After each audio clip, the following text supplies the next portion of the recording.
জগন্নাথ দেব জ্বরে পড়েছেন, তাই তো? জ্বর লীলা করছেন। জ্বর কেন হলো? জ্বর কেন হয়েছে?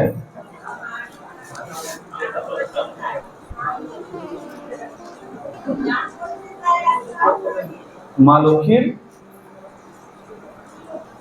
লক্ষ্মীর কি সেবা পাওয়ার জন্য 108 ভরা জলে স্নান করে জ্বর এসে গেছে, তাই তো? 108 ভরায় তো একা স্নান করেনি, দুই ভাই বোন ছিল আরো সঙ্গে, আবার সুদর্শন চক্র ভাগ বসিয়েছিল। কেন? জলের সংখ্যা আমরা জানি। জগন্নাথ দেব 35 ভরা জলে স্নান করেন, বলভদ্র 33 ভরা জলে স্নান করেন, সুভদ্রা মহারানী 22 ভরা জলে স্নান করেন, আর সুদর্শন চক্র 18 ভরা জলে স্নান করেন। যারা যারা বলছে এত জলে স্নান করে জগন্নাথ দেবের জ্বর এসছে, একবার বিচার করো তো, যার নিবাস জলের মধ্যে আর 35 ভরা জলে তার কি হয়? ভগবান কোথায় শায়িত আছেন? ক্ষীর সমুদ্রের মধ্যে শেষ শয্যার উপরে যিনি শায়িত আছেন, জলের ওপরই যার বাস, তার 35 কলসি জলে কি এমন ক্ষতি হতে পারে? না, জ্বর এ কারণে নয়। জ্বরের দুটো কারণ পাওয়া যায়, একটা নীলাচলের লীলা, আর একটা আমার ব্রজধামের লীলা। আগে ব্রজধামের লীলাটা শুন, খুব চমৎকার লীলা আছে। আমার গোবিন্দ ব্রজভূমিতে লীলা করছেন। আমার গোবিন্দ একদিন শ্রবণ করেছেন রাধা রানীকে নাকি সবাই কলঙ্কিনী বলছে। একটা কথা আছে না প্রচলিত, যে সবাই মৌখিক কথাতেই বলে থাকে রাধা কলঙ্কিনী। রাধা রানীকে যখনই শুনেছেন যে কলঙ্কিনী বলা হচ্ছে, গোবিন্দ তখন একটু দুঃখ পেয়েছেন, কষ্ট পেয়েছেন। আর সেই দুঃখে, সেই কষ্টে একদম সোজা গিয়ে ঘরের মধ্যে শটান শুয়ে পড়েছে। গোবিন্দ যখনই গিয়ে শায়িত হয়ে গেছেন, মা যশোদা চিন্তা করছে কি ব্যাপার। কানাই হঠাৎ করে ঘরের মধ্যে চলে আসলো, আর এসে কোনো কথা নেই, বার্তা নেই, চুপচাপ শুয়ে পড়লো, কি ব্যাপার? মা যশোদা গেছেন দেখবার জন্য, গিয়ে কানাইয়ের গায়ে হাত দিয়ে দেখছেন জ্বরে গা পুড়ে যাচ্ছে। জ্বরে গা পুড়ে যাচ্ছে। যেই মুহূর্তে দেখেছে জ্বরে গা পুড়ে যাচ্ছে, সঙ্গে সঙ্গে নন্দ মহারাজকে ডেকেছেন, তাড়াতাড়ি আসুন, তাড়াতাড়ি আসুন, দেখুন কানাইয়ের গা যে জ্বরে পুড়ে যায়। যখনই নন্দ মহারাজকে ডেকেছেন, নন্দ মহারাজ এসে দেখছেন সত্য সত্যই কানাইয়ের গায়ে প্রচন্ড জ্বর। বৈদ্য ডেকেছেন, এক না, একে একে অনেক বৈদ্য ডেকেছেন। সবাই এসে পরীক্ষা নিরীক্ষা করেছে, কিন্তু কেউ কোনো ওষুধ পথ্যের ব্যবস্থা করতে পারেনি। মহারাজ, এই যে জ্বর আমরা ঠিক বুঝতে পারছি না, এর জন্য কি ওষুধ বা পথ্য দেওয়া উচিত আছে?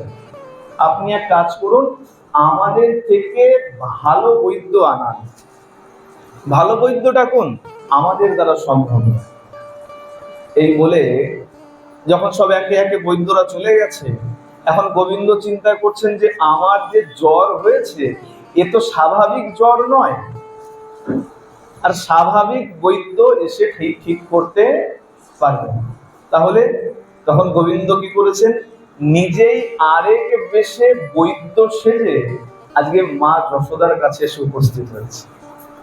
মা যশোদার কাছে এসে বৈদ্য সেজে বলছে, মারে, তোর সন্তানের যে জ্বর হয়েছে, এটা একটু বিরল প্রকৃতির জ্বর। আমরা যেমন বলি না বিরল প্রজাতির জীব, যদি এমন কোন জীব দেখি, সচরাচর দেখি না, হঠাৎ করে বলে বলছি না বিরল প্রজাতির জীব।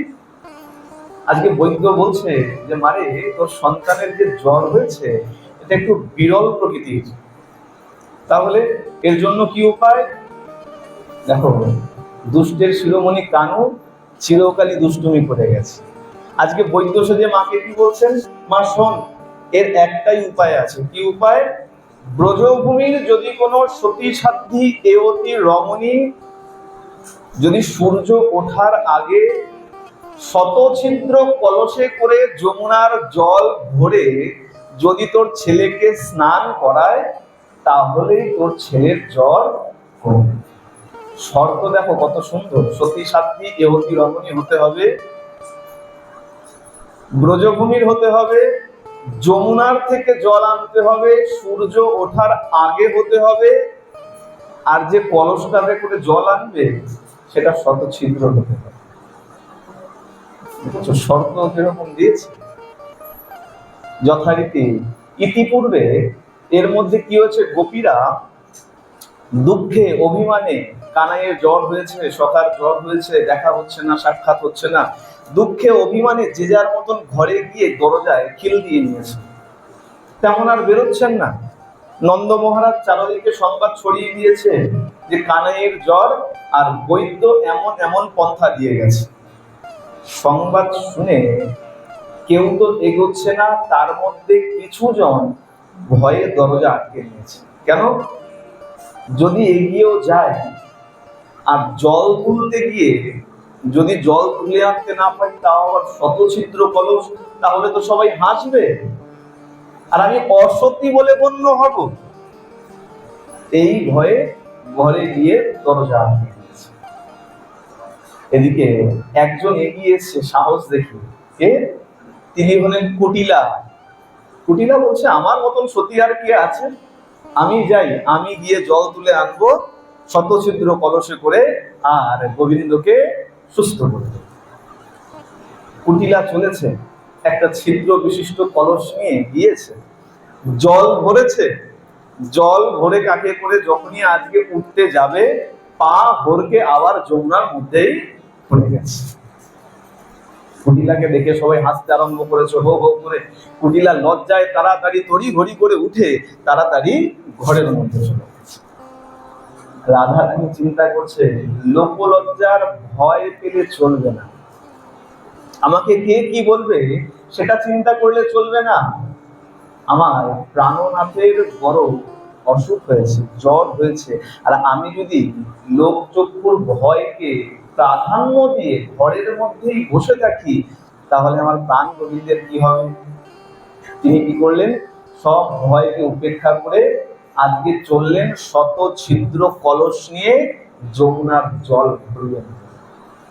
সত্য সত্যই রাধারানী গেলেন, সেই শত ছিদ্র কলস নিয়ে গিয়ে যমুনার জল ভরলেন। যমুনার জল ভরলেন ঠিকই, কিন্তু কলসে যমুনার জল আছে সত্যই, কিন্তু যমুনার জলটা কেমন? বলে রাধা প্রেমের সিক্ত, এমনি জল নয়। রাধার প্রেম বাড়িতে সেই কলসি আজকে পূর্ণ করলেন, আর সেই জল নিয়ে সূর্য ওঠার আগে আমার গোবিন্দকে যখনই স্নান করিয়ে দিলেন, দেখতে দেখতে মুহূর্তের মধ্যেই গোবিন্দের জ্বর সম্পূর্ণ কমে। প্রেম সে হলো। দেখো এইখানেও কিন্তু গোবিন্দ নিজেকে নিজে সুস্থ করতে পারবে না, আমার রাধারানী এসে গোবিন্দকে সুস্থ করাবে। হ্যাঁ, এই যে জ্বর হয়েছিল, এই জ্বরের কথা আমার প্রেমময়ী রাধারানীর কথা স্মরণ করে বলা হয় জগন্নাথ দেব এখনো সেই জ্বর লীলা করেন। এটা একটা কথা গেল। এই যে দেখো, তার মধ্যে দেখো পুরীর ইতিহাস খুব সাংঘাতিক ইতিহাস। অন্য অন্য জায়গায় ইতিহাস যেমন তেমন হতে পারে, পুরীর ইতিহাস কিন্তু খুব সাংঘাতিক ইতিহাস। পুরী এখন খুব চমৎকার মনে হয়। এখন তো যাও তো ঘুরতে, আমরা দর্শন করতে যাই, যে কেউ কেউ ঘুরতে যায়, যে যেমন যাও, কত আনন্দ করি আমরা।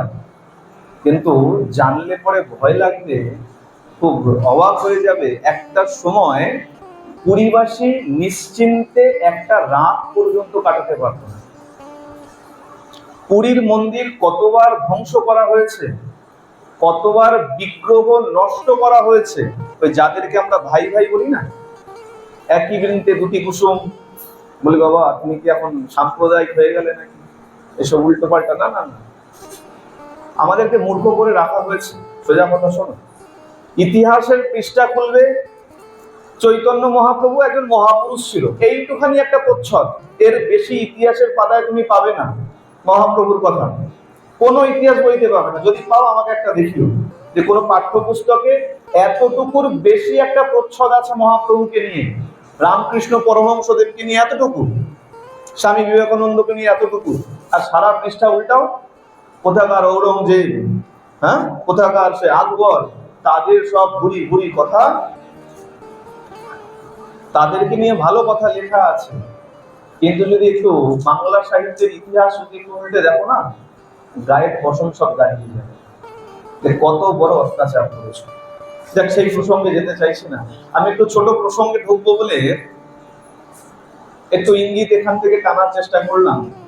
এই যে স্নান করানো হয়, একটা কথা বললাম জ্বরে, ব্রজভূমির কথা, পুরীর কথাও বলবো, পুরীতেও এক ভক্ত ছিল, তা সেই কথাও বলবো। তার আগে একটু ছোট্ট প্রসঙ্গ একটু আস্বাদন করি।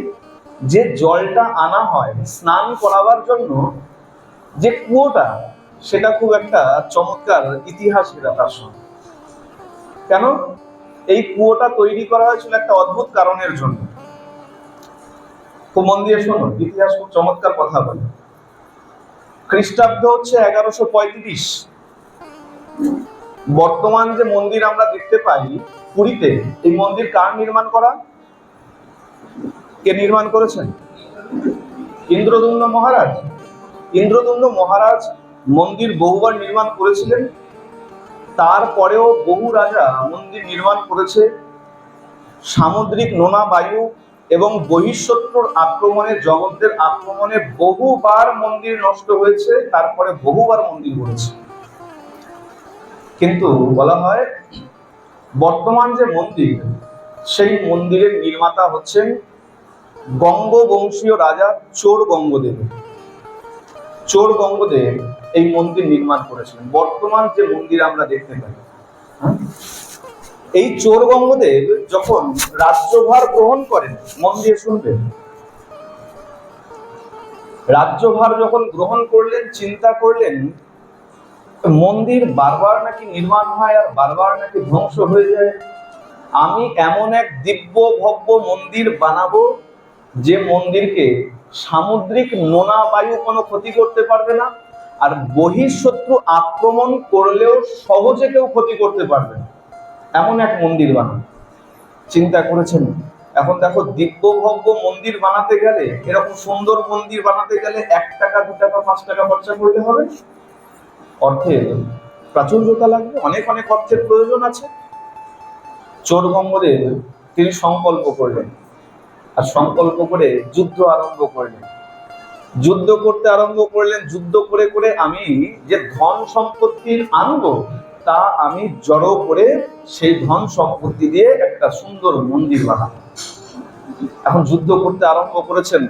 সংকল্প যদি সৎ হয়, জানবে সেই সংকল্প পূরণ হতে বেশি দিন সময় লাগে না। সৎ সংকল্প হলে তোমার সংকল্পের পেছনে ভগবান লেগে যান, এ কারণে সৎ সংকল্প খুব শীঘ্রই পূরণ হয়ে যায়। চোর গঙ্গদেব আজকে যখন যুদ্ধ করতে আরম্ভ করেছেন, এখন জয়ী হতে আরম্ভ করেছে। এখন চোর গঙ্গদেব সংকল্প নেবার পর থেকে ইতিহাস বলছে তিনি কোনো যুদ্ধে পরাজিত হননি। আর যখনই জয়ী হচ্ছে, সোনা দানা নিয়ে আসছে, তিনি প্রথমে চিন্তা করেছেন কোষাগারে রেখে দেবো।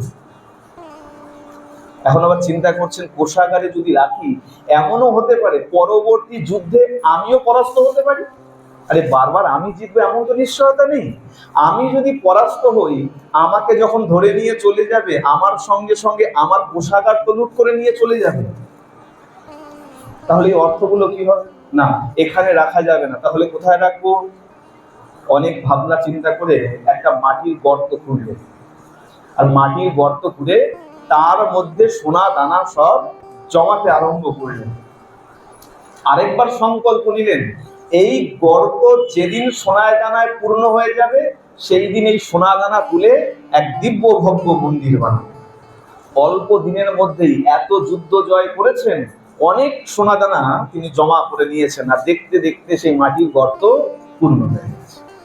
আর কথা অনুযায়ী, প্রতিশ্রুতি অনুযায়ী তিনি সব সোনা দানা তুলে বর্তমানের যে দিব্য ভব্য মন্দির, মূল যে মন্দিরের কাঠামো, সেই মূল মন্দিরটা মহারাজ চোর গঙ্গদেব নির্মাণ করলেন।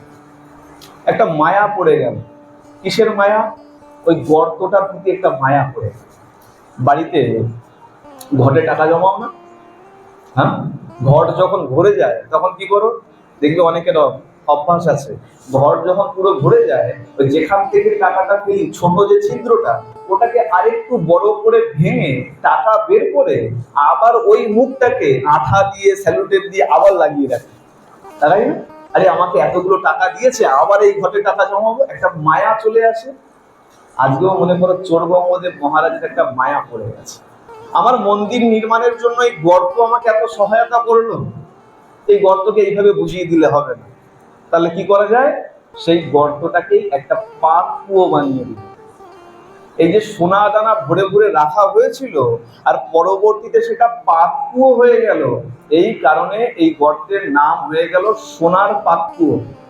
বর্তমানে যে সোনার পাতকুয়ো থেকে চতুর্দশীর দিন রাত্র বেলায় 108 ঘড়া জল তুলে আনা হয়, দিনের বেলা নয়।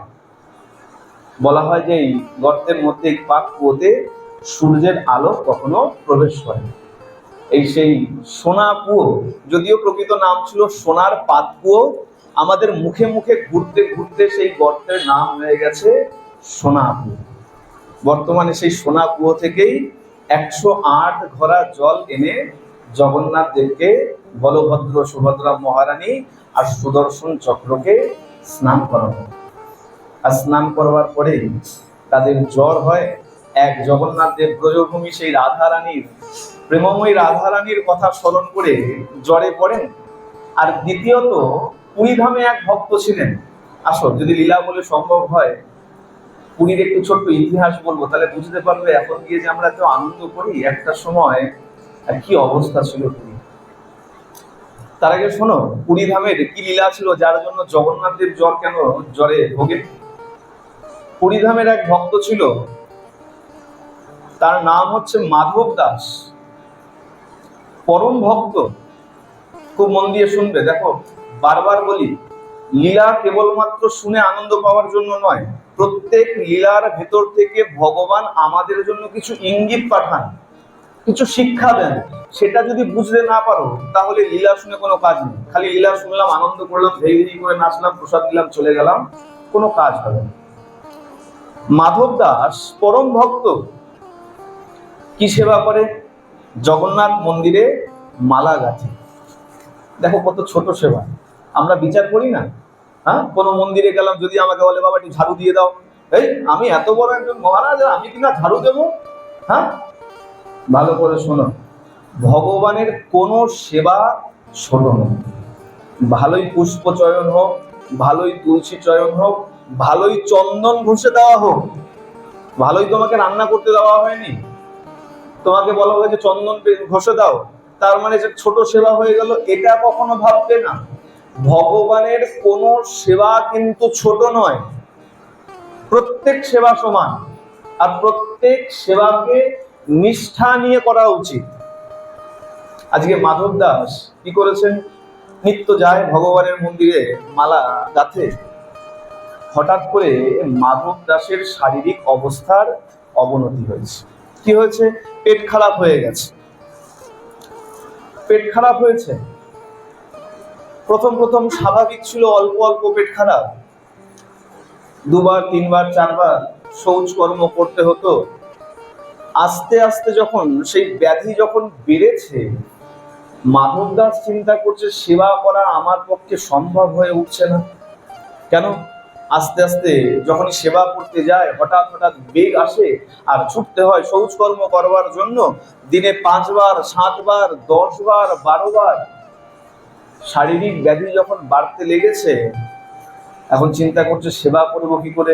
এখান থেকেও একটা জিনিস শিখে রাখো, যারা বিগ্রহ সেবা করো, মন দিয়ে শুনবে, যারা বিগ্রহ সেবা করো, শৌচকর্ম করলে পরে কমসে কম কোটি স্নান অবশ্যই করা উচিত। যারা বিগ্রহ সেবা করো, সম্পূর্ণ স্নান না করলেও কোটি স্নান মানে কোমর থেকে নিম্নাঙ্গ সম্পূর্ণ ধোয়া উচিত। বিগ্রহ সেবা করতে গেলে এটা বিধান আছে। যেমন বিগ্রহ সেবা যেমন তেমন ভাবে করা যায় না। বিগ্রহ নিয়ে আসলাম, মন লাগলো পুরী থেকে একদম খুব সুন্দর দেখে একটা বিগ্রহ কিনে নিয়ে আসলাম, বৈষ্ণব দেখে প্রতিষ্ঠাও করলাম, তারপরে মন মানি সেবা করলাম, এটা কখনো উচিত নয়। বিগ্রহ সেবা করলে শৌচ কর্ম করলে কমসে কম তোমাকে কোটি স্নান অবশ্যই করতে হবে। আজকে মাধব দাস তার পক্ষে আর সম্ভব হচ্ছে না, এতবার করে শৌচ কর্ম করছে। চিন্তা করে যদি সেবা করতে যাই আর বসলে যদি হঠাৎ হঠাৎ বেগ চলে আসে, সেবা করব কি করে? আমি সেবায় অপরাধ হয়ে যাবে। আর এমন শারীরিক ব্যাধি হয়েছে, দেখতে দেখতে আজকে শয্যাশায়ী হয়ে গেছে। আর শয্যাশায়ী যখন হয়ে গেছে, চিন্তা করছে এই জীবন যে পেয়েছি, এই জীবন তো শুয়ে বসে কাটিয়ে দেবার জন্য নয়, নিজের সুখ ভোগের জন্য নয়। নীলাচলে আছি, প্রভুর সামনে আছি, প্রভুর কাছে আছি, কিন্তু প্রভুর সেবা করতে পারছি না। তাহলে এই জীবন লাভ কিসের জন্য? সেবাই যদি না করতে পারলাম, তাহলে জীবন রেখে কি লাভ? শারীরিক ব্যাধি যখন এমন হয়েছে, এর থেকে ভালো আমি সমুদ্রের পাড়ে গিয়ে বসে যাই। এত শারীরিক ব্যাধি আস্তে আস্তে দেহত্যাগ হয়ে যাবে, আর সমুদ্র ভগবান আমাকে ভাসিয়ে নিয়ে চলে যাবে। ভেবে মনের দুঃখে আজকে সমুদ্রের পাড়ে গিয়ে বসে গেছে। হঠাৎ শারীরিক ব্যাধি অনেক বেড়ে গেছে, একসময় অচৈতন্য হয়ে সমুদ্রের পাড়ে পড়ে গেছে। জগন্নাথের ভক্তের কষ্ট আর সহ্য করতে পারে, এক ছোট্ট বালকের বেশ নিয়ে সেবক হয়ে আজকে মাধব দাসকে সমুদ্রের পাড় থেকে মাধব দাসের কুটিরে নিয়ে রেখেছে। বেশ কিছুদিন সেবা করেছে। সেবা বলতে তার ঘর পরিষ্কার করা, ঘর ঝাড়ু দেওয়া আদি আদি যা যা সেবার প্রয়োজন ছিল। মাধব দাসকে ওষুধপত্র সেবন করানো সময় সময় সব সেবা করেছে। আর ভগবান সেবা করেছেন তো, অল্প দিনের মধ্যেই মাধব দাস সুস্থ হয়ে গেছে। এখন সুস্থ হয়েছে যখন আস্তে আস্তে জ্ঞান ফিরেছে, হঠাৎ করে তাকিয়ে দেখছে কি ব্যাপার, আমি তো গিয়েছিলাম সমুদ্রের পাড়ে, সমুদ্রের পাড়ে গিয়েছিলাম, চিন্তা করেছিলাম যে আমার দেহত্যাগ হবে আর সমুদ্র ভগবান আমাকে ভাসিয়ে নিয়ে চলে যাবে। আমার তো কোনো সেবক নাই, আমাকে ঘরে কে নিয়ে আসলো? আচ্ছা, আমি যাওয়ার আগে আমার যতদূর স্মরণে আছে, আমি বিছানাতেই মলমূত্র ত্যাগ করেছিলাম। আমার বিছানা এমন পরিপাটি কি করে হলো? ঘর ঘর এত সুন্দর পরিপাটি কি ব্যাপার? যখন চিন্তন করছে, চারিদিকে তাকাচ্ছে, দেখছে একটা ছোট্ট বাচ্চা দরজার সামনে এসে দাঁড়িয়েছে। কিছু বলা নেই, কওয়া নেই, ঘরের মধ্যে ঢুকে গিয়ে আপন মনে কাজ করতে আরম্ভ করেছে। এই মনে করো বাড়িতে যেমন আমরা কাজের লোক রাখি না, যে নিত্য কাজ করতে আসে, সে তো আর রোজ এসে বলে না কোনটা আগে করব, বলে নাকি? যে কাজ করতে আসে, ঘরে ঢুকে গেল, হয়তো ঝাড়ু লাগাবে, তারপরে বাসন ধোবে, তারপরে পর পর পর পর কাজ করবে। ওই বালক এসে ঢুকে গিয়ে একের পর এক কাজ করছে। মাধব দাস হাঁক দিচ্ছে, হ্যাঁ গো, কে তুমি? আমার ঘরে এসে এভাবে কাজ করছো, কি তোমার পরিচয়? ভগবান চিন্তা করছেন উত্তর দিতে গেলে পরেই ফেসে যাবে, তার থেকে চুপচাপ যা কাজ করার করে যাবে। কাজ করে চলেছেন, আপন ভোলা নিজের মনে সব কাজ করে চলেছেন, ভক্তের সেবা করে চলেছেন। মাধব দাস যখন অনেকক্ষণ জিজ্ঞাসা করেছে, মাধব দাস চিন্তা করছে কিছুটা কিছুটা তো চেনা চেনা মনে হচ্ছে, চলন বলন তো বেশ চেনা চেনা লাগছে চলন। হঠাৎ করে চিন্তা করতে করতে দৃষ্টি গিয়ে পড়েছে ওই ছোট্ট বালকের চরণের দিকে। আর চরণের দিকে গিয়ে যখনই দৃষ্টি পড়েছে আর ভগবানের চরণ চিহ্ন যখনই দর্শন করেছে, মাধব দাস বুঝতে পেরেছে এ কোনো সেবক নয়, ইনি হলেন অনন্ত কোটি ব্রহ্মাণ্ডের মালিক, আমার প্রভু জগন্নাথ ভগবান। বলিয়ে জগন্নাথ ভগবান কি। যখনই বুঝতে পেরেছেন আমার প্রভু, তাড়াতাড়ি করে তড়ি ঘড়ি করে বিছানা থেকে নেমে আজকে ভগবানের চরণে লুটিয়ে পড়েছে। প্রভু, এ তুমি কি করলে? প্রভু, আমাকে অপরাধী করে দিলে।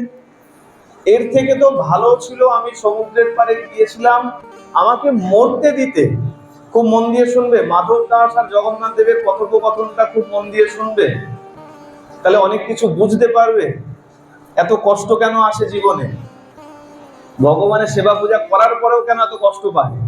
অনেকে বলে না, এত পূজা করি তারপরেও কষ্ট আমার সাথ ছাড়ে না, পূজা করে কি লাভ আছে?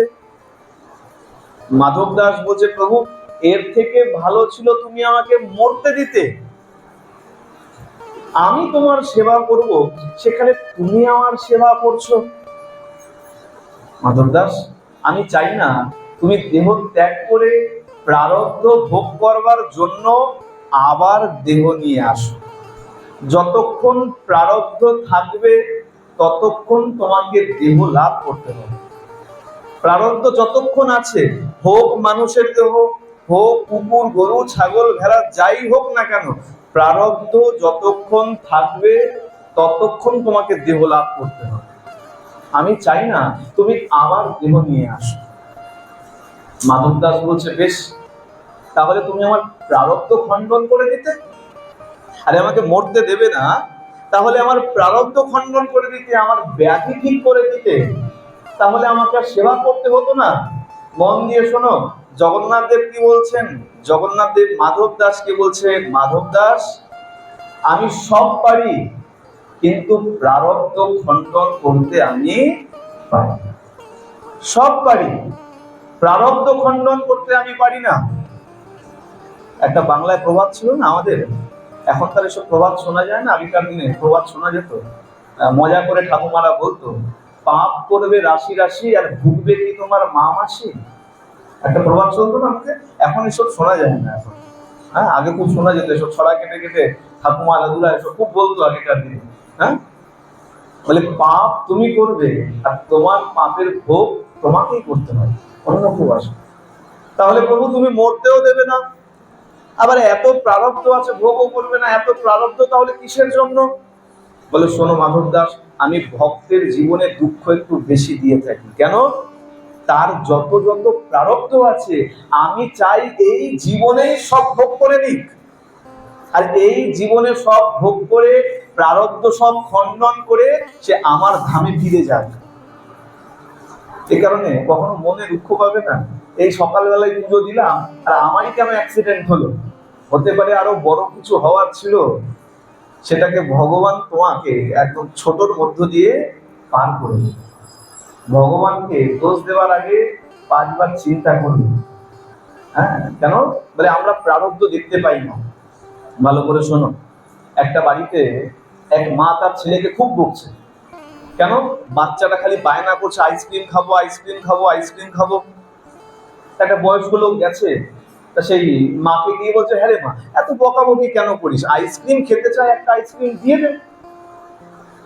তখন সেই মা ওই বৃদ্ধ বাবাকে বলছে, বাবা তুমি তো খুব অনায়াসে বলে দিলে একটা আইসক্রিম দিয়ে দে, তা তুমি তো দেখোনি ও 10 মিনিট আগেই একটা আইসক্রিম খেয়েছে। ঠিক এমন অবস্থা, আমরা আমাদের প্রারব্ধটা দেখতে পাই আর চিন্তা করি ভগবান আমাদের কষ্ট দিচ্ছে কেন, আমাদের কি পাপ আছে। বলে, আমরা যে 10 মিনিট আগে কি করে এসেছি, মানে গত জীবনে আমরা কি প্রারব্ধ জমিয়ে রেখে এসেছি, সেটা তো আমরা এখন বুঝতে পারছি না। ভগবান কি চায়, ভক্তের যত প্রারব্ধ আছে এক জীবনে যতটা দিয়ে শেষ করে দেওয়া যায়। মাধব দাস কাঁদতে লেগেছে। কেন? প্রভু তুমি মরতেও দেবে না, আমার প্রারব্ধ খণ্ডন করবে না, কিন্তু আমি যখন জানতে পেরেছি তুমি আমার ভগবান, তুমি আমার নাথ, তুমি আমার প্রভু, আমি তো আর তোমার সেবা গ্রহণ করব না। তাতে যা হয়ে যাক, প্রয়োজন হলে আমি দেহ ত্যাগ করে আবার দেহ নিয়ে আসবো, তথাপিও আমি তোমার সেবা গ্রহণ করব। ভগবান বলছেন, বেশ, তাহলে একটা উপায় আছে। কি উপায়? তোমার আর 15 দিনের প্রারব্ধ ভোগ আছে। এই যে 15 দিনের প্রারব্ধ ভোগ, এই প্রারব্ধ ভোগ আমি নিজে গ্রহণ করছি। মাধব দাস চিৎকার করে উঠেছে, প্রভু সম্ভব নয়, পাপ আমি করেছি আর আমার পাপের সাজা তুমি কেন ভোগ করবে? জগন্নাথ দেব বলছে, মাধব দাস এতক্ষণ যা জেদ করেছো করেছো, আর কোনো জেদ আমি শুনবো না। যেটা আমি বললাম এই সিদ্ধান্তই চূড়ান্ত। তোমার যে 15 দিনের প্রারব্ধ ভোগ আছে, সেই প্রারব্ধ আমি গ্রহণ করছি। যথারীতি ভগবান সেই মাধব দাসের 15 দিনের প্রারব্ধ ভোগ নিজে গ্রহণ করলেন, আর মাধব দাস সেই প্রারব্ধের বন্ধন থেকে মুক্ত হয়ে আজকে একদম সোজা জগন্নাথ ধাম ভগবত ধাম প্রাপ্ত হলেন। বলিয়ে ভক্ত বৎসল ভগবান কি, জগন্নাথ ভগবান কি, বলভদ্র ভগবান কি, সুভদ্রা মহারানী কি। প্রেম সে বলো আরো জোরে, সবাই কোনো হাত তুলে। এভাবে 15 দিনের প্রারব্ধ ভগবান নিজে গ্রহণ করে আজকে জ্বরে পড়লেন। এখন অনেকে বলবে মাধব দাস তো সেই সময় চলে গিয়েছেন, ভগবত ধাম প্রাপ্ত হয়েছে, এখনো জ্বর হওয়ার কারণ কি আছে? তোমার বা আমার যারই হোক না কেন, পূর্বপুরুষ যারা ছিল আজ 20 বছর 25 বছর আগে মারা গেছে, এখনো বাৎসরিক কর্ম কেন করো?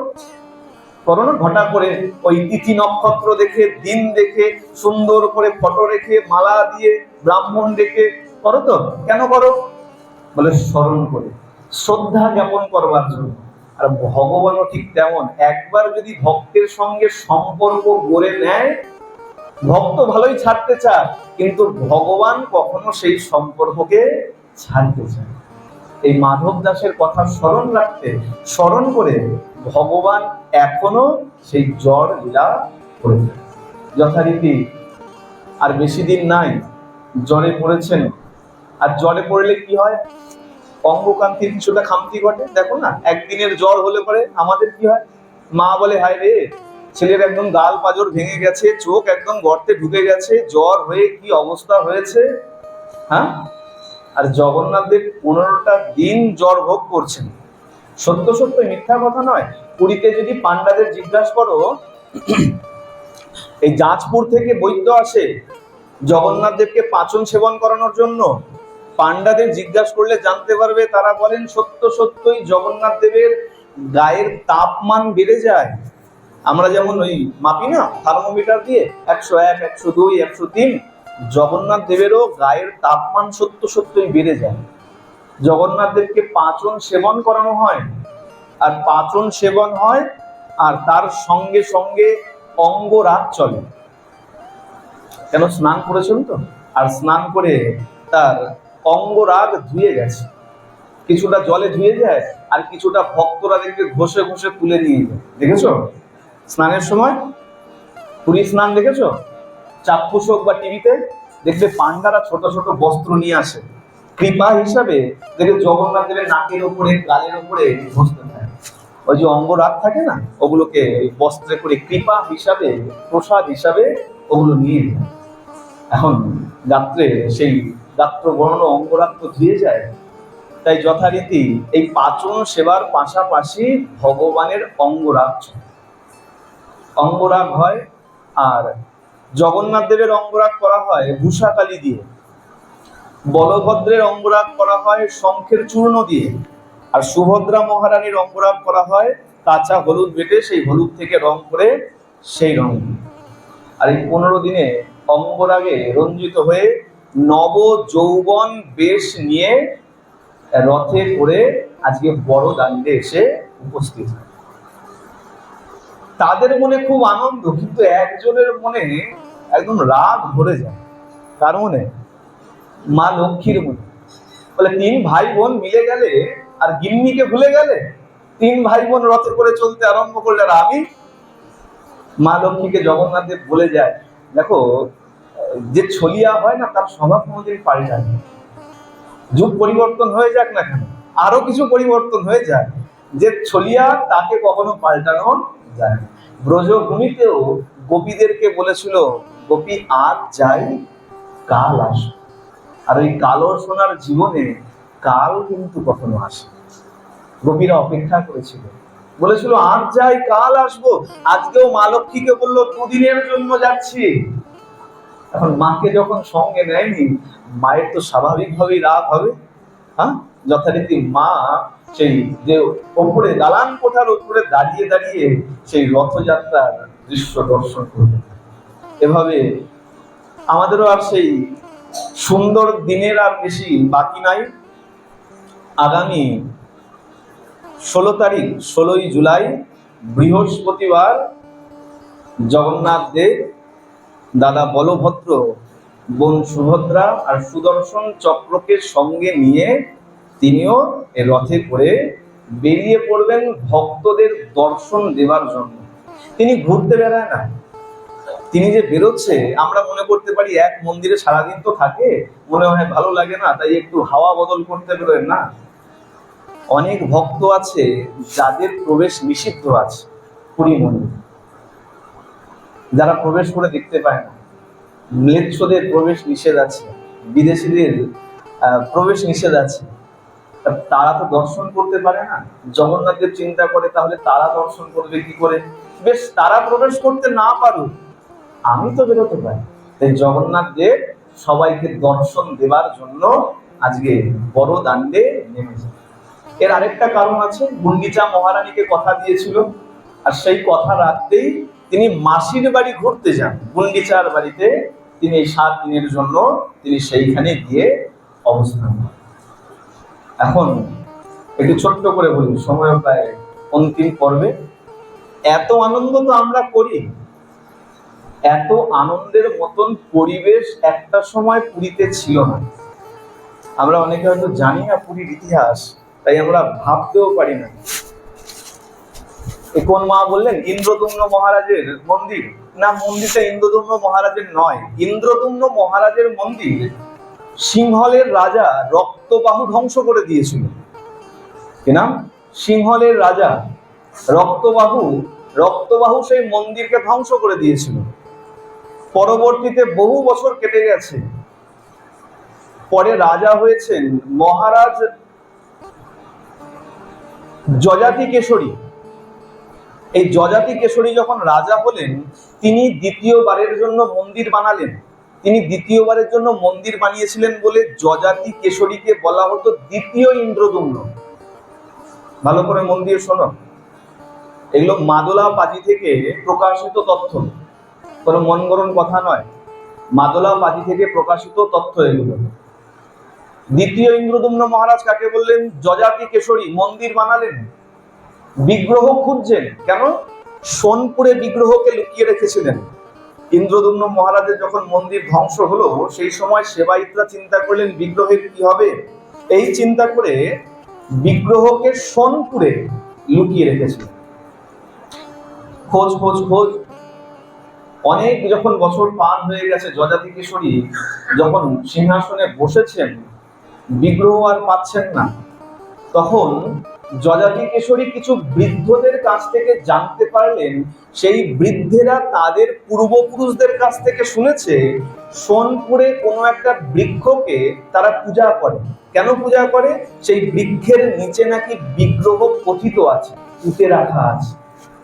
যেই শুনতে পেরেছেন যযাতি কেশরী, তখন সেই গাছের কাছে যান এবং সেই গাছের গোড়া খনন করে সেই দারু বিগ্রহকে সেখান থেকে উত্তোলন করেন।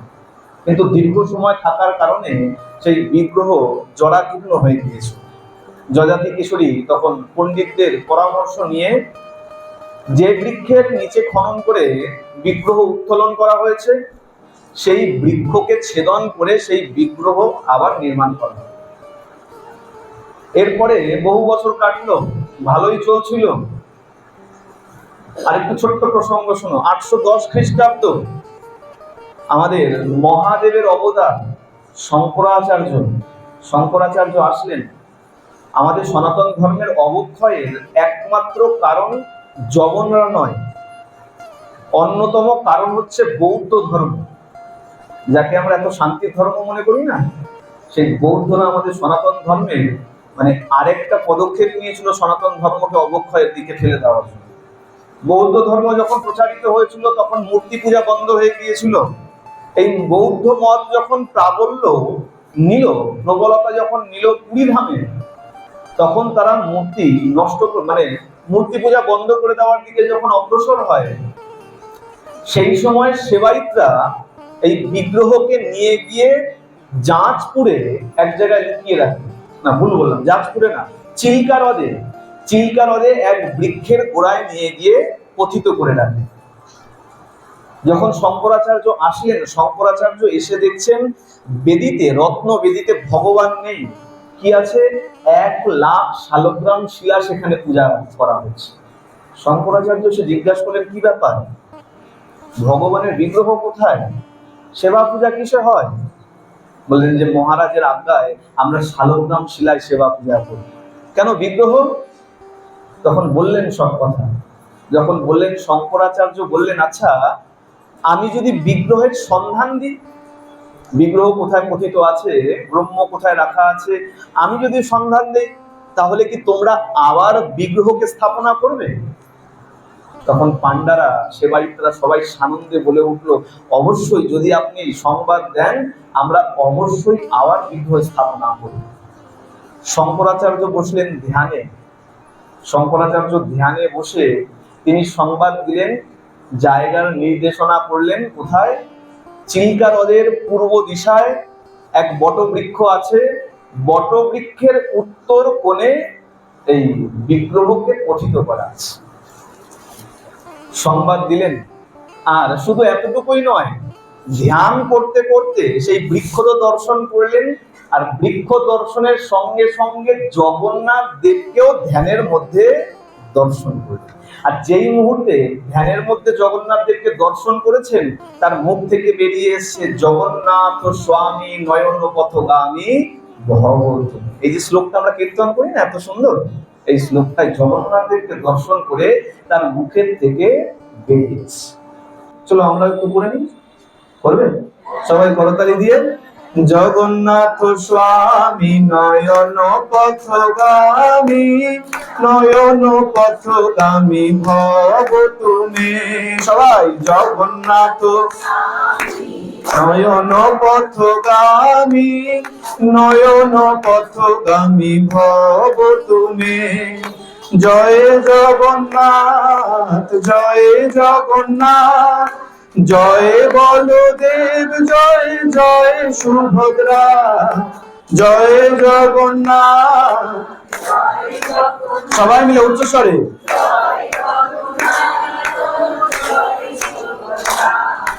জগন্নাথ স্বামী নয়ন পথগামী, নয়ন পথগামী ভব তুমি। জগন্নাথ স্বামী নয়ন পথগামী, নয়ন পথগামী ভব তুমি। বলিয়ে জগন্নাথ ভগবান কি। এই শ্লোক উচ্চারণ হয়ে গেল তার মুখের থেকে। যথারীতি ভক্তদের সঙ্গে নিয়ে ছুটলেন চিল্কা হ্রদের সেই বৃক্ষের কাছে। বৃক্ষের উত্তর দিশায় গিয়ে সত্যই সেই বিগ্রহ পাওয়া গেল। বিগ্রহ যথারীতি নষ্ট হয়ে গিয়েছিল। আবার পুনরায় শঙ্করাচার্যের নির্দেশ মতন বিগ্রহ নির্মাণ করে ব্রহ্ম বস্তুকে স্থাপনা করা হলো। সুতরাং একবার নয়, এখন যে এত খুব সুন্দর ঘুরতে যাও, একটা সময় নীলাচল বাসীরা শান্তিতে নিদ্রায় পর্যন্ত যেতে পারত। আরো ভয়ঙ্কর সময় এসেছিল 1568 থেকে 1733। টানা জবনদের আক্রমণ চলেছিল। বলা হচ্ছে 140 বৎসর পুরীর রত্নবেদিতে কোনো ভগবান ছিল না, মানে বিগ্রহ ছিল না। 140 বৎসর। 1568 খ্রিস্টাব্দ আরো ভয়ঙ্কর ছিল। কেন? এই সময় সুলেমান কারনানির সেনাপতি, নাম বললে সবাই হয়তো বুঝতে পারবে, কালাপাহাড় যার নাম। কালাপাহাড়ের কথা পুরীর ইতিহাসে একদম যেন জলজল করছে। কেন? এত ভয়ঙ্কর নর দানব ছিল, এত ভয়ঙ্কর ছিল। সেই সময় রাজা ছিলেন রামদেব হরিচন্দন। এই কালাপাহাড় যখন আক্রমণ করতে আসে, রামদেব হরিচন্দন চিন্তা করলেন, এত সাংঘাতিক দস্যু, এর সঙ্গে যুদ্ধ করা সম্ভব নয়। পুরীবাসীকে বললো চলে যাও জাজপুরে। জাজপুরে পাঠিয়ে দিয়েছেন। চিন্তা করছে, আমরা তো নয় লুকালাম, ভগবানের বিগ্রহ কি করব? ভগবানের বিগ্রহকে নিয়ে গেলেন সমুদ্র আর চিল্কা হ্রদের মাঝখানে আরেকটা হ্রদ আছে যার নাম পাড়িকুদ হ্রদ। এই পাড়িকুদ হ্রদের মধ্যে 44 মাইল লম্বা একটা গুহা ছিল। সেখানে নিয়ে গিয়ে জগন্নাথ দেবের বিগ্রহকে অস্থায়ীভাবে পূজা করতে আরম্ভ করলেন। কালাপাহাড় ছুটে আসলো। যাদেরকে এত ভাই ভাই বলো না, দেখো কত বড় ভাই আমাদের, ভালো করে বিচার করো। কালাপাহাড় ছুটে আসলো, সংবাদ দিল পুরী পুরো খালি কেন? আরে মহারাজ, সবাই গোপনে লুকিয়ে পড়েছো কোথাও। কোথায় লুকিয়েছে? চর লাগিয়ে দিল। চর সংবাদ নিয়ে আসলো জাজপুরে লুকিয়েছে। ধেয়ে গেল জাঁশপুরের দিকে। বন্যার জলে যেমন খড়কুটো সব ভেসে চলে যায়, সব পরিষ্কার হয়ে যায়, কালা পাহাড়ের সঙ্গে যুদ্ধ করে একদম সেই নীলাচলবাসী একদম সব বন্যার মতন ভেসে যায়। হরিচন্দন দেব মহারাজও সেইখানে মারা পড়লেন। কিন্তু তাদের মূল উদ্দেশ্য ছিল রাজ্য জয় নয়, মূল উদ্দেশ্য ছিল সনাতন ধর্মের মন্দির কোথায় আছে আর বিগ্রহ কটা আমরা নষ্ট করতে পারবো।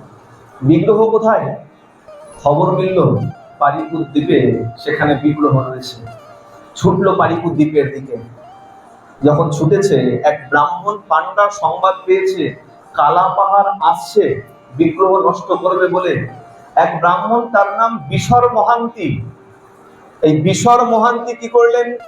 ভগবানের ব্রহ্মকে নিজের মৃদঙ্গ খোলের মধ্যে ভরে পালিয়ে চলে গেলেন উড়িষ্যার কুজঙ্গগড়ে। এখন উড়িষ্যায় গেলে পরে এইসব নাম শুনতে পারবে, জাঁজপুর, সোনপুর, কুজঙ্গগড় আদি সব নাম জানতে পারবে। কুজঙ্গগড়ে গিয়ে লুকিয়ে গেলেন, কালা পাহাড় ছুটে গেলেন পারিপুর দ্বীপে। আর বিগ্রহকে কোথাও কোথাও বলা হয় বিগ্রহকে নষ্ট করে দিয়েছে, কোথাও বলা হয় বিগ্রহকে অগ্নিদগ্ধ পর্যন্ত করে দিয়েছে। কালা পাহাড় কত সাংঘাতিক ছিল চিন্তা। আস্তে আস্তে কালা পাহাড় যখন চিন্তা করলো সব জয় করেছি, যখন ফিরে চলে গেছে, আর ফিরে চলে যাওয়ার পর সব যখন শান্ত হয়েছে, এই বিশর মহান্তি গোপনে কুজঙ্গ করে গোপনে সেই ব্রহ্ম পদার্থের, ব্রহ্ম বস্তুর পূজা আরম্ভ করেছে। সালটা এসে দাঁড়ালো 1590। 21 বছর পার হয়ে গেছে, 20-21 বছর কেটে গেছে কালা পাহাড়ের পরে। খুরদার রাজা রামচন্দ্র দেব সংবাদ পেল কোন এক ব্রাহ্মণ ভগবানের ব্রহ্মের নাকি পূজা করছে, জগন্নাথ দেবের যে ব্রহ্ম পদার্থ তার নাকি সেবা পূজা করে। দূত পাঠিয়েছে, দূত পাঠিয়ে যখন সংবাদ পেয়েছে সত্য সত্যই সেখানে ভগবানের ব্রহ্মের পূজা হচ্ছে, তখন এই রাজা রামচন্দ্র দেব তখন সেই ব্রহ্মকে এনে আবার মন্দিরে নতুন বিগ্রহ স্থাপনা করে সেই ব্রহ্মের আবার বিধিবৎ স্থাপনা করলেন। এই যে রাজা রামচন্দ্র দেব আবার পুনরায় ভগবানের বিগ্রহকে স্থাপনা করলেন আর ব্রহ্ম স্থাপনা করলেন। এই কারণে এই রাজা রামচন্দ্র দেবকে বলা হতো অভিনব ইন্দ্রদম্ন। সুতরাং ইন্দ্রদম্ন একজন নয়, নাম দেখলেই ভাববে না এটা ওই ইন্দ্রদম্ন মহারাজ, এটা কখনো ভাববে না। কটা নাম বললাম? 3টে ইন্দ্রদম্ন এখনই তো বলে দিলাম। এক প্রকৃত ইন্দ্রদম্ন, রাজা যযাতি কেশরী দ্বিতীয় ইন্দ্রদম্ন, রাজা রামচন্দ্র দেব হয়ে গেলেন অভিনব ইন্দ্রদম্ন। কিন্তু একটা জিনিস বিচার করে দেখো, কালা পাহাড় এত সাংঘাতিক দস্যু ছিল, কিন্তু কালের কারণে সেও কিন্তু ধূলিসাৎ হয়ে গেছে, সে কিন্তু আজকে নাই। কিন্তু জগন্নাথের এখনো সেই জায়গাতেই বসে আছে। কেন? বলে ভক্তকে দেওয়া কথা ভগবান কখনো ভুলে যান। ইন্দ্রদম্ন মহারাজকে বলেছিলেন, ভালোই তোমার মন্দির থাক আর না থাক, তোমার এই স্থানে আমি চিরকাল অবস্থান। ভগবানকে দেওয়া, ভক্তকে দেওয়া কথা অনুযায়ী জগন্নাথ দেব আজও কিন্তু সেইখানে অবস্থান করছে। সুতরাং পুরীতে যাও, একবার বিচার রাখবে যে অনেক সৌভাগ্যে আমরা এসে দর্শন করতে পারছি। সেই সময় যদি থাকতাম হয়তো ভালো করে জগন্নাথ দেবকে দর্শনও করতে পারতাম না। সুতরাং পুরীতে গিয়ে খালি সমুদ্রে ছোটার চিন্তা করবে না, যতটা সময় পাবে মন্দিরের দর্শন আর প্রসাদ গ্রহণে কাটানোর চেষ্টা করবে। আর অহংকার থাকলে কি হয়? বলে অহংকার কখনো তোমাকে ভগবত দর্শনে দর্শন করতে দেয় না, সবসময় বাধা দেয়। একটা ছোট্ট প্রসঙ্গ বলি, মনে আসলো জগন্নাথ দেবের কথা তো। হায়দ্রাবাদের এক ভক্ত, একদিন ছোট করে বলবো, সবাই জানো লীলাটা। হায়দ্রাবাদের এক ভক্ত, নাম তার যশবন্ত মেহতা। যশবন্ত মেহতা অনেক অহংকার। কিসের অহংকার? অর্থের অহংকার। আমি এত বড় একজন শেঠ, আনন্দবাজারে গিয়েছে, তা কোনো এক ভক্ত প্রসাদ দিয়েছে। বলে না যে আনন্দবাজারে প্রসাদের পাত পড়ে থাকে, সেখান থেকে কুকুরেও খায়, ভক্তও খায়, বেড়ালেও খায়, সবাই এক জায়গা থেকে খেয়ে যায়, এতে কোনো অসুবিধা নাই। এক ভক্ত যশবন্ত মেহতাকে বলেছে, বাবা প্রসাদ নাও। যশবন্ত মেহতা বলছে, আমি এত বড় শেঠ, আমি বিনা অর্থে বিনা মূল্যে আমি কিছু নেই না, পকেট থেকে কিছু অর্থ বের করে যখন দিতে গেছে, বলে বাবা এ কি করছো, আমি তোমাকে প্রসাদ দিচ্ছি, প্রসাদের পরিবর্তে আমি তোমার থেকে কি টাকা চেয়েছি? বলে আমি অর্থ না দিয়ে প্রসাদ নেব। এখন কি করেছে যশোবন্ত মেহতা, বেশ অর্থ দিয়ে ওই আনন্দ বাজার থেকে বেশ পরিমাণ প্রসাদ গ্রহণ করেছে, আর চিন্তা করছে আমার নাম যাতে আরো হাফ ডাক বেশি হয় এমন কিছু করতে হবে। কি করতে হবে? যে মুখ্য পান্ডা আছে তার কাছে গেছে, পান্ডাকে গিয়ে বলছে আমি ভগবানের একটু সেবা করতে চাই। কি সেবা? বলে আমি যে অর্থ দেব সেটা দিয়ে ভগবানের সেবা হবে, ভগবানকে রোজ যে ভোগ দেওয়া হয় সেই ভোগ অর্পণ হবে। বলে বেশ দিও। বলে না, শর্ত আছে। কি শর্ত? মনে করো লাখ টাকা দেবে বলেছে, কিন্তু শর্ত এটাই, লাখ টাকা দিয়ে ভগবানের একটা মাত্রই এই দ্রব্য অর্পণ করা। মনে করো শুক্তো অর্পণ হবে, তা শুক্তোর দাম যেন লাখ টাকা হয়, কি ডাল হবে, কি রসা হবে, যেন লাখ টাকা দাম। পান্ডা বলছে বাবা এটা কি করে সম্ভব, তুমি যে অর্থ দেবে তাতে 56 ভোগই প্রস্তুত হয়ে যাবে। বলে না, তা করলে হবে, আমি সেবা করতে চাই আর এরকমই সেবা। পান্ডা বলছেন বেশ, শোনো আজকে নয়, তুমি কালকে আসো, কালকে তোমাকে বলবো কি সেবা করতে হবে। পান্ডা কি করেছেন, উপবাস করে জগন্নাথ দেবের সামনে হত্যা দিয়ে বসে গেছে। এখন রীতি আছে, যদি কোনো অসুবিধা হয় পান্ডারা, সেবায়িতরা, তারা কি করেন, জগন্নাথ দেবের সামনে হত্যা দিয়ে বসে যান, আর জগন্নাথ দেব স্বপ্নাদেশ করেন। এখনো এই রীতি আছে। যথারীতি পান্ডা যখন সব জানিয়েছে জগন্নাথ দেবকে, জগন্নাথ দেব বলছে বেশ যা, ওকে গিয়ে বলবি আমাকে যেন 1 খিলি পান সেবা দেয়। পান্ডা বলে ও প্রভু তুমি শুনলে না, ও বলেছে লাখ টাকা যেন একটা দ্রব্যের দাম হয়, একটা পানের দাম কত হতে পারে, কত হতে পারে? এখনো যদি তুমি বলো এখনো কত দাম হতে পারে? আমার জানা সব থেকে দামি পান হচ্ছে 1000 টাকা।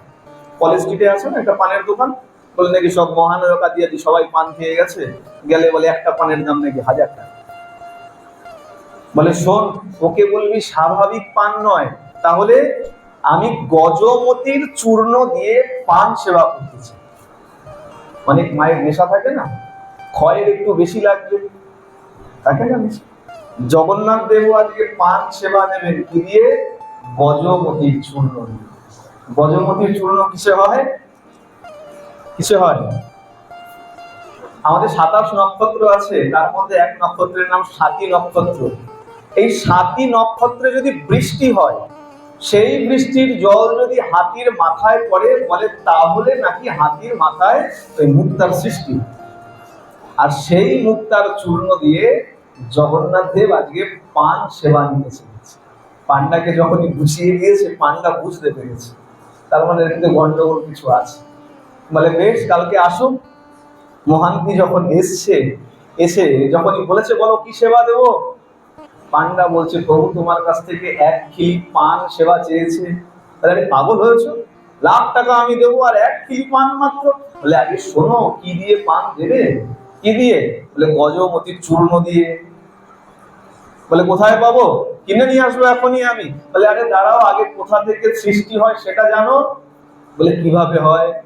বলে স্বাতী নক্ষত্রের বৃষ্টি হলে সেই বৃষ্টির জল যদি হাতির মাথায় পড়ে তাতে হয় গজমতি, আর সেই চূর্ণ যদি তুমি পানের মধ্যে দাও তাহলে ভগবান সেবা।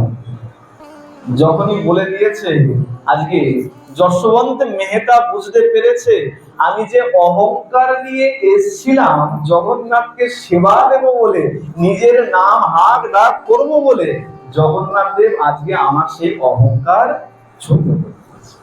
সুতরাং অহংকার নিয়ে কখনো কোনোভাবে সেবা হয়। এ কারণে বলা হয় বাড়িতে যদি বৈষ্ণব সেবাও দাও, ভালো করে শোনো, বাড়িতে বৈষ্ণব সেবাও যদি দাও, গল বস্ত্র হয়ে কম করে 3 বাড়ি হলেও ভিক্ষা করবে। খুব কমও যদি হয়, গল বস্ত্র হয়ে 3 বাড়ি থেকে ভিক্ষা করবে। ভিক্ষা করলে কি হবে? আমার যে আমিত্বটা, আমি করছি সব, তাহলে সেটা কোথাও গিয়ে একটু দমিত হবে। ভিক্ষার দ্বারা আমার সেবা হচ্ছে, আমি কিছু করছি না। অহংকার যতক্ষণ আছে ততক্ষণ ভগবান কোনো কিছু কিন্তু গ্রহণ করেন। বলিয়ে ভক্ত বৎসল ভগবান কি। জগন্নাথ ভগবান কি, বলভদ্র কি, সুভদ্রা মহারানী কি, প্রেম সে বলো। আসো, এখানে জগন্নাথ দেবের সংক্ষিপ্ত লীলা কথা বিশ্রাম দিচ্ছি।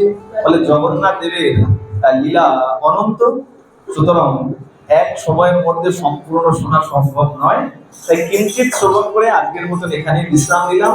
যদি ভুল ভ্রান্তি ত্রুটি বিচ্যুতি থাকে সবাই নিজ মনে ক্ষমা করে দেবে। শ্রী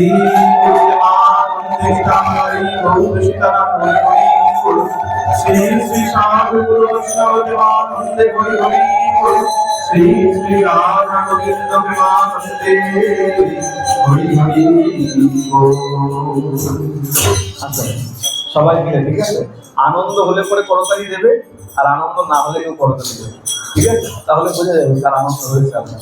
সবাই মিলে জয় জয় রাধে কৃষ্ণ গোবিন্দ।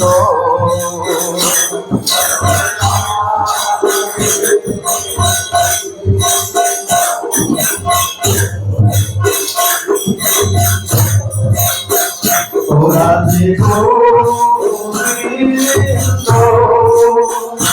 রাধে গোবিন্দ,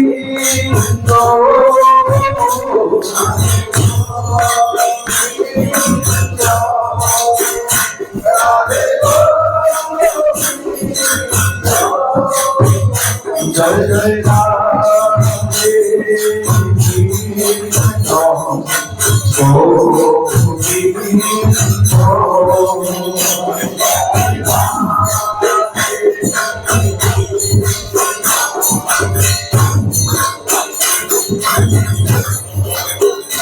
জয় জয় শ্যাম সুন্দর মোহন বৃন্দাবন চন্দ্র। জয় জয়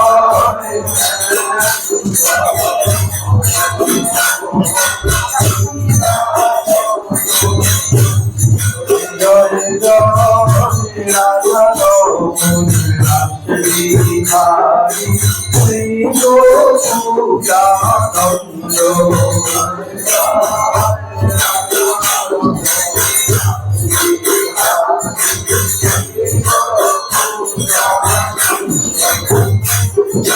জয় জয় রাধা কান্ত রাধা কৃষ্ণ শ্রী রাধে গোবিন্দ।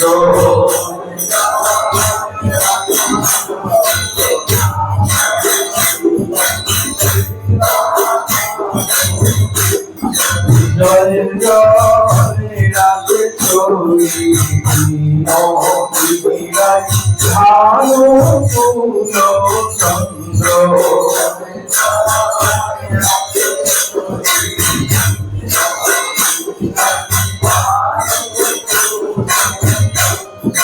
জয় জয় ললিতা বিশ্বছায়ারি যত সখী বৃন্দ।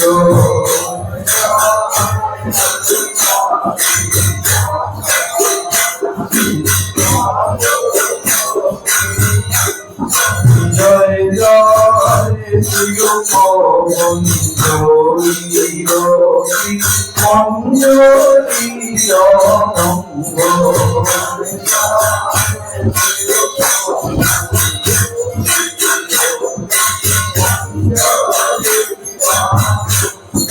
জয় জয় ভগবানী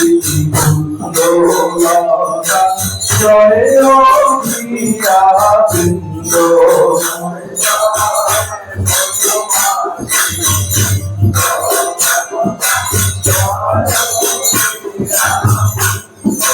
তোমরা সবে আমি বন্ধ।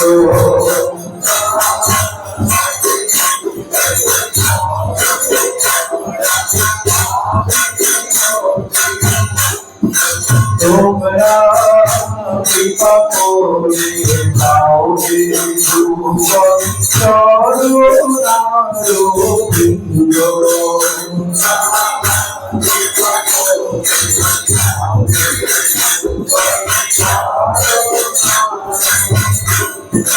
যেন প্রাণ ভরে বাইরে পাই জয় রাধে গোবিন্দ।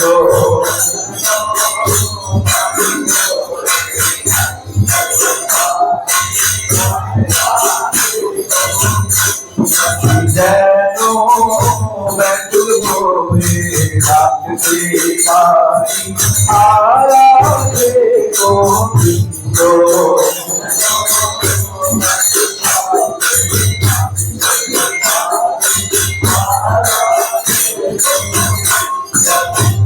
রাধে গোবিন্দ, রাধে গোবিন্দ।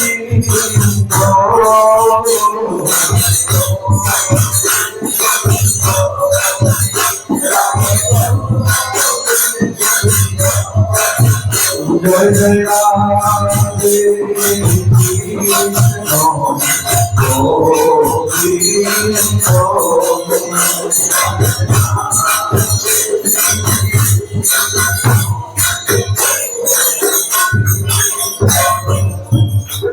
আজকে জগন্নাথ কথা যখন শুনলাম, জগন্নাথের কীর্তন দিয়েই আজকে আমরা বিশ্রাম করি। জগন্নাথের কীর্তনের সঙ্গে হরিনাম করে একসঙ্গে।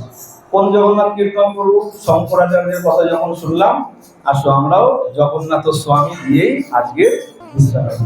সবাই মিলে করবো, হাতে করতালি দেবো, আর সবাই আমরা জানি সবাই একসঙ্গে উচ্চ স্বরে করবো যাতে জগন্নাথ দেব শুনতে পাবে। ঠিক আছে সবাই? জগন্নাথ স্বামী নয়ন পথগামী, নয়ন পথগামী ভব তুমে। সবাই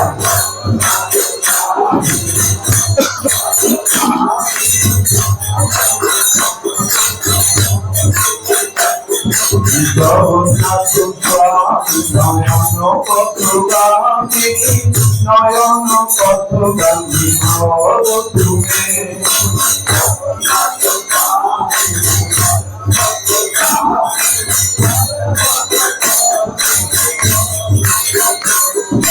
জয় জগন্নাথ, জয় জগন্নাথ, জয় জগন্নাথ, জয় জগন্নাথ, জয় জগন্নাথ।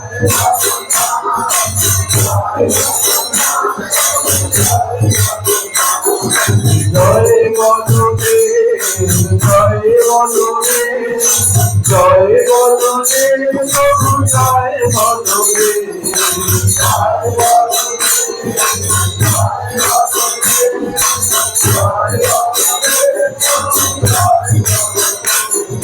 জয় সুভদ্রা, জয় সুভদ্রা, জয় সুভদ্রা, জয় জয় সুভদ্রা।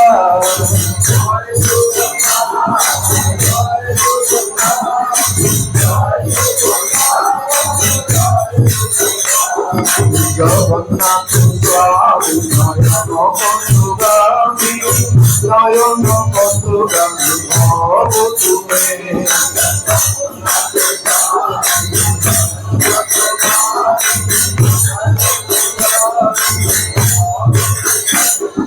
হরে কৃষ্ণ, হরে কৃষ্ণ, কৃষ্ণ কৃষ্ণ হরে হরে, হরে রাম, হরে Ram, Ram Ram Hare Hare.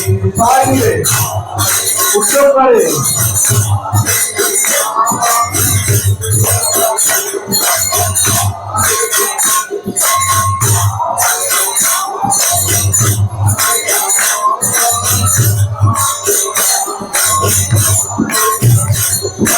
Hare Krishna, Hare Krishna, Krishna Krishna, Hare Hare, Hare Rama, Hare Rama, Rama Rama, Hare Hare.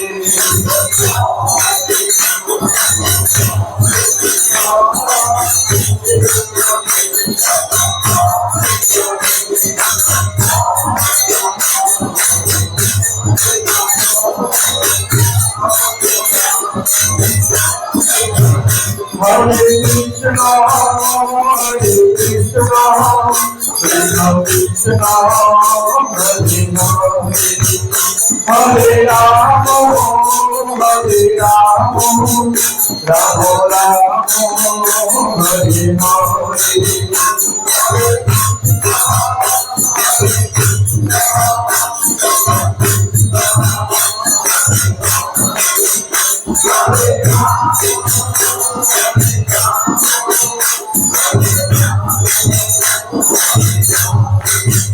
Nitai Gour হরিব হরিব হরিব হরিব।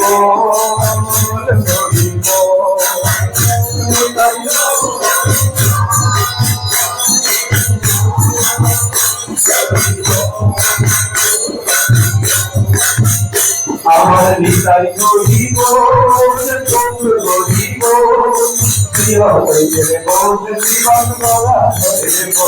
আমার নিতাই হরিব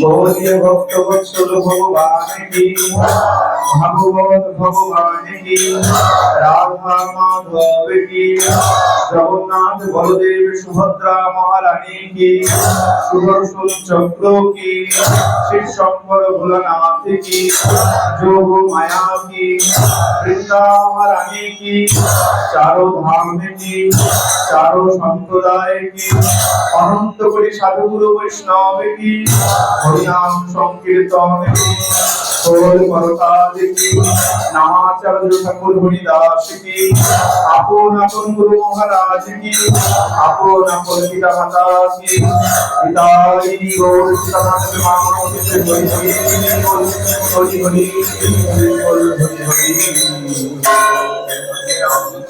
সবাই মিলে একসঙ্গে প্রেম সে বলো জয় জয় শ্রী রাধে।